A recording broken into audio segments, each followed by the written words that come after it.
Hello guys, ನೀವು ನೋಡ್ತಾ ಇದ್ದೀರಾ Kannada sports official YouTube channel. ಈ ಬಾರಿಯ ಐಪಿಎಲ್ ಮೆಗಾ ಆಕ್ಷನ್ ಇದೇ ನವೆಂಬರ್ 24ರಿಂದ 25ರವರೆಗೆ ಸೌದಿ ಅರೇಬಿಯಾದಲ್ಲಿ ನಡೀತದೆ. ಈ ಬಾರಿಯ ಐಪಿಎಲ್ ಮೆಗಾ ಆಕ್ಷನ್ ಏನಪ್ಪ ಅಂದರೆ ಕರ್ನಾಟಕದ 24 ಪ್ಲೇಯರ್ಸ್ ಇದೀಗ ಎಂಟ್ರಿ ಕೊಟ್ಟಿದ್ದಾರೆ. ಇನ್ನು ಆರ್ ಸಿ ಬಿಗೆ ಏನಪ್ಪ ಅಂದರೆ ಇವರೇ ಟಾರ್ಗೆಟ್ ಅಂತಲೇ ಹೇಳ್ಬೋದು. ಬಟ್ ಆರ್ ಸಿ ಬಿ ತಂಡಕ್ಕೆ ಯಾರು ಬರ್ತಾರೆ ಅಂತ ಪ್ರತಿಯೊಂದು ಮಾಹಿತಿ ಈ ಒಂದು ವಿಡಿಯೋದಲ್ಲಿ ನಾನು ತಿಳಿಸ್ಕೊಡ್ತಾ ಹೋಗ್ತೀನಿ. ಅದಕ್ಕಿಂತ ಮುಂಚೆ ನೀವೇನಾದರೂ ಇನ್ನೂ ನಮ್ಮ ಚಾನಲ್ಗೆ ಸಬ್ಸ್ಕ್ರೈಬ್ ಆಗಿಲ್ಲ ಅಂತಂದರೆ ಈ ಕೂಡ ಸಬ್ಸ್ಕ್ರೈಬ್ ಆಗಿ. ಹಾಗೆ ನೀವು ನಿಮ್ಮ ಪ್ರಕಾರ ಈ 24 ಪ್ಲೇಯರಲ್ಲಿ ನಿಮ್ಮ ನೆಚ್ಚಿನ ಕನ್ನಡಿಗ ಯಾರು ಅಂತ ಕಮೆಂಟ್ ಬಾಕ್ಸಲ್ಲಿ ಕೂಡ ತಿಳಿಸಿ.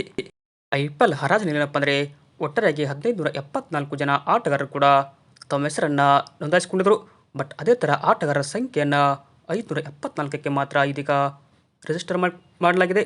ಬಟ್ ಅದೇ ಥರ ಭಾರತದ 48 ಆಟಗಾರರಾದರೆ ವಿದೇಶದ ಕ್ಯಾಪ್ಡ್ ಆಟಗಾರರು 193, ಇನ್ನು ಭಾರತದ 318 ಹಾಗೂ ವಿದೇಶದ 12 ಅನ್ಕ್ಯಾಪ್ಡ್ ಆಟಗಾರರು ಕೂಡ ಇದ್ದಾರೆ. ಬಟ್ 3 ಅಸೋಸಿಯೇಟೆಡ್ ಆಟಗಾರರು ಇಲ್ಲಿ ಈ ಬಾರಿಯ ಐಪಿಎಲ್ ಮೆಗಾ ಆಕ್ಷನ್ಗೆ ಹೆಸರನ್ನು ರಿಜಿಸ್ಟರ್ ಮಾಡಿಕೊಂಡಿದ್ದಾರೆ. ಬಟ್ ಈ ಬಾರಿಯ ಐಪಿಎಲ್ನಲ್ಲಿ ಒಟ್ಟಾರೆ ಏನಪ್ಪ ಅಂದರೆ ನಮ್ಮ ಕರ್ನಾಟಕದ 24 ಹುಲಿಗಳು ಇದೀಗ ಎಂಟ್ರಿ ಕೊಟ್ಟಿದ್ದಾವೆ. ಇನ್ನು ಯಾರೆಲ್ಲ ಬರ್ತಾರೆ ಕರ್ನಾಟಕದಿಂದ ಅಂತ ಹೇಳಿದರೆ ನೋಡ್ಬೋದು.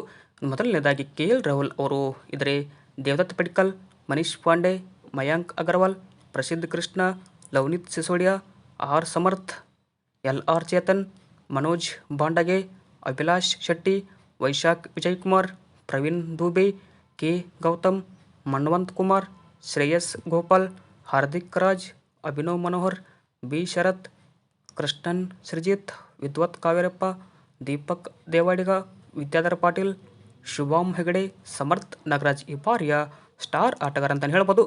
ಬಟ್ ಅದರಲ್ಲಿ ಕೆಲವು ಕನ್ನಡಿಗರು ಈ ಬಾರಿಯ IPL ಅಲ್ಲಿ ಮಾಡುವ ಸಾಧ್ಯತೆ ಇದೆ. Thank you.